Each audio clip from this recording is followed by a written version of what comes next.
आराम से आराम से आराम से। अबे सालो ये क्या कर दिया, अब तो मालिक हमें छोड़ेगा नहीं।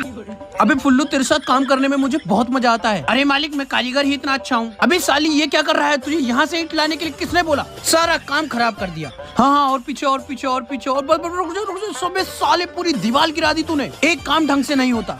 देखो इस बार कोई गलती नहीं होनी। अबे हरामखोरो पकड़ो पकड़ो पकड़ो। अब तो पक्का मालिक नौकरी से निकाल देगा। काम हो गया बेटा, नीचे आ जा।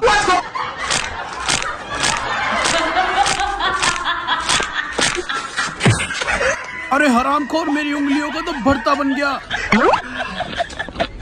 चलो ना पापा, तुम तो फालतू में टेंशन ले रहे हो।